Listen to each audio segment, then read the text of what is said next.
Hey Jason, Hey. we saw Marc-Antoine Dequoy is present at practice, but he didn't get on the field during the team period. What can you tell us about his status? Same thing. He made sure today that he's feeling better, so he was doing what he could do today, and then we expect full well that he'll be out here tomorrow. Coach, what can you tell us about the way Maas has kicked the ball? You know, you talk about the hanger a lot. He comes into that situation and made 4 pressure-packed kicks in different ways. Yeah, I mean, he's been playing now for a while for us, and you know, he's getting better and better out there, more and more comfortable each and every week, and you can see it with the streak that he's on. But yeah, I mean, to play to make 4 kicks, those are all big kicks in that game. I mean, 54-yarder and then 3 pressure kicks there at the end of the game. I mean, you know, kickers live for those situations. Really, the battery, the you know, Zima and Barasa and the whole entire unit there. You know, those are big moments in the game, and they all got to do their job, and those guys are doing it at an extremely high level. But it's no surprise when you watch them practice and how much they put into this. You know, those are the results that we all expect, but I hope they do as well. Earlier this year, when you guys got your playoffs qualification, you said that it was the first box to check on your list of achievements for this year. Would you say that securing a home playoff game would be the second box? Oh yeah, I think that's definitely what you want. You know, and you want to make the playoffs. You'd like to have a home game. You'd like to finish in first. You know, all those things are, you know, our goals at the beginning of the year. But ultimately, they all happen by doing the daily work and staying in the process rather than thinking too much about the outcome of every week. So, you know, we know what's at stake for us. We're not lost on that, but our focus is always going to be on where we are right now, and that's playing Ottawa this week and trying to prepare like hell to beat them. What can you say about Ottawa, the Red Blacks this year, the season they have, and the raise they're giving you? Yeah, they're playing extremely well. I mean, they're undefeated at home. You know, taking care of business at home, which is, you know, what every team would love to do at the beginning of the year. But to not lose one at home yet and to play extremely well, they're tough. I mean, they're proving it, and you know, they've found ways to win games this year. And they're playing well all 3 phases. So we know they're a tough team. We've already played them once this year, and we're expecting a battle. And it's exciting that it's, you know, 1v2 right now in the East. So you know, it's going to be a great game, and we're looking forward to it. Looking forward to preparing for that. Was it difficult to accept the tie? It's not happening very often. So. Well, I don't know if accepting the tie is difficult. I mean, obviously the main objective every week is to win. But, you know, it feels different, absolutely, walking off the field, not losing or winning. You know, it's such a rarity in this league to tie. You know, it was just different. I'll just put it that way. Kind of, I guess what you'd say is a letdown. But at the end of the day, it was still a big point for us. And it was a hard-fought game. And I was very proud of the effort we gave all the way through, guys sticking together and having to make plays at the most crucial times. That's what I was most proud of. I mean, the offense goes on the field with 124, have to drive the field to get a field goal. We do that. Our field goal kicker has to make the kick, makes it. You know, defense has to shut them down. We do in overtime. I mean, all those things, we all came together in that fourth quarter and those overtimes to secure that tie. So it didn't really feel like a loss.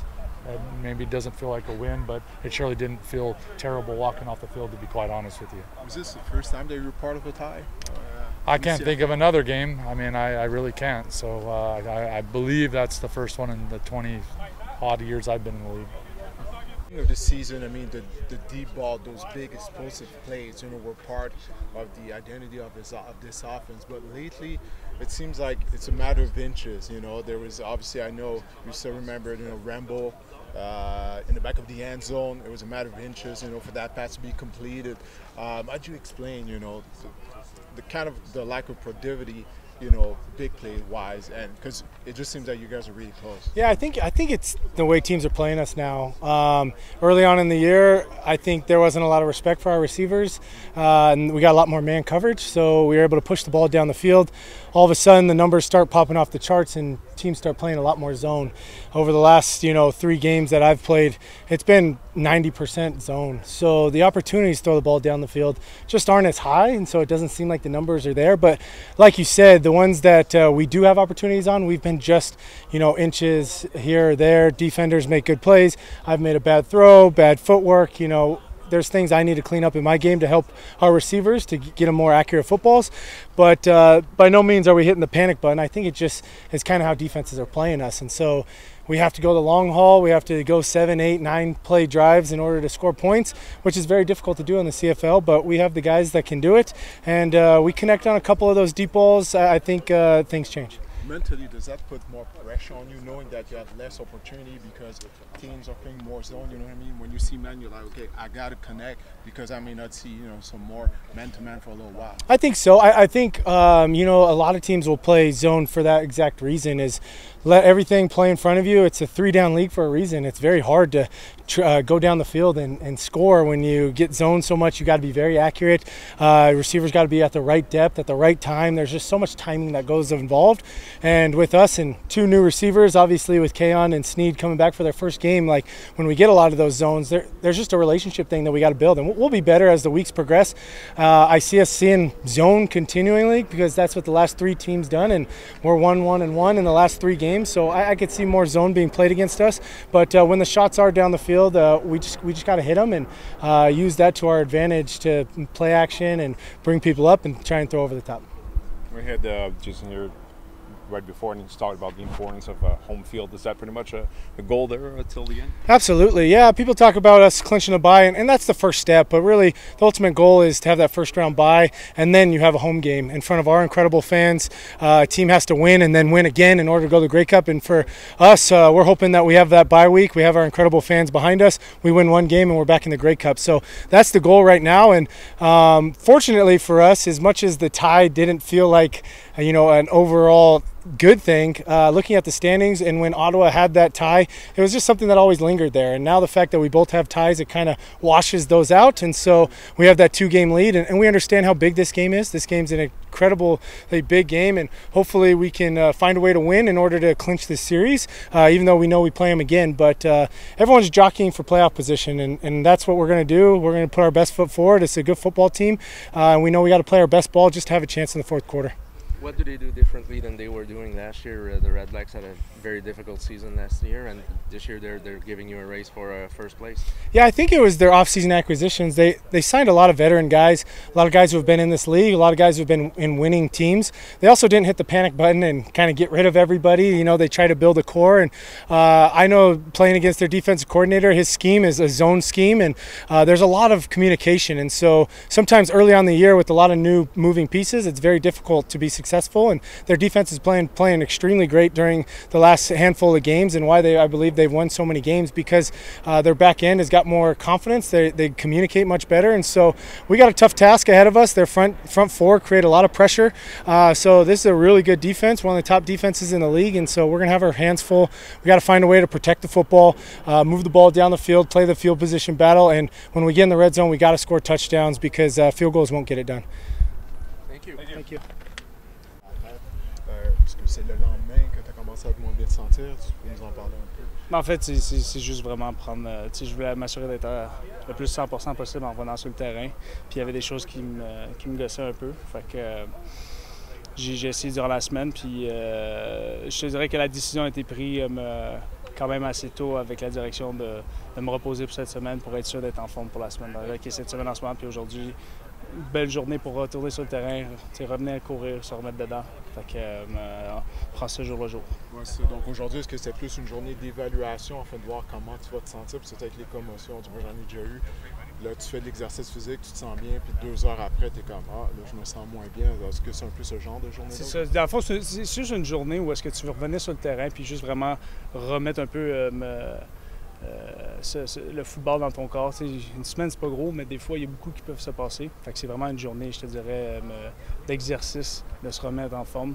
Puis ça tombe bien avec notre journée 1. Nous, on voit, vous savez, depuis longtemps, c'est plus des walkthroughs. Fait que c'est un bon pace pour moi. Puis demain, c'est une journée où est-ce que c'est là que on va mettre l'effort. Puis on va pousser. Donc, tu anticipes d'être en uniforme samedi à Ottawa? Ouais, c'est l'anticipation. Votre défense, l'année dernière, scorait autant que certaines attaques. Cette année, vos statistiques défensives sont aussi bonnes, mais vous ne scorez pas.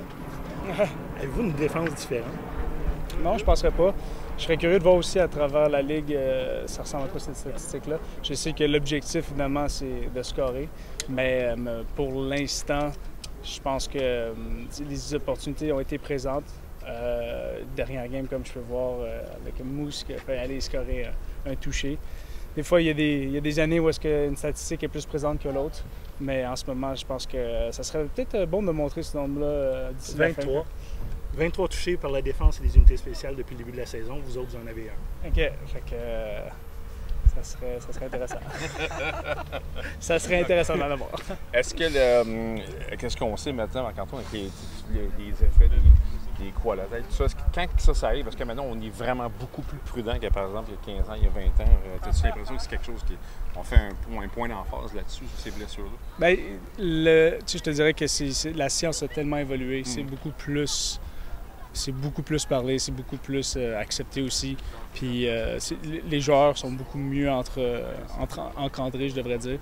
Fait que, oui, évidemment, il y a une énorme évolution. Puis je te dirais, en tant que joueur, je me sens beaucoup plus protégé puis beaucoup plus confortable du football d'aujourd'hui. Il y a eu un joueur, vous avez joué contre les Referees à un moment donné, puis il y avait un joueur qui avait l'espèce de revêtement protecteur. Qui a joué pendant un vrai match. Est-ce que c'est le genre de choses qu'on pourrait voir, tu penses, dans 5 ans, dans 10 ans? Peut-être. Tu sais, l'histoire du Guardian Cap, moi, il y a une affaire aussi que je veux dire, c'est il faut donner à Riddle, à Shots, c'est des compagnies qui investissent des millions de dollars pour des casques très efficaces. Puis en tant que joueur, on regarde, puis on le sent aussi la différence du casque.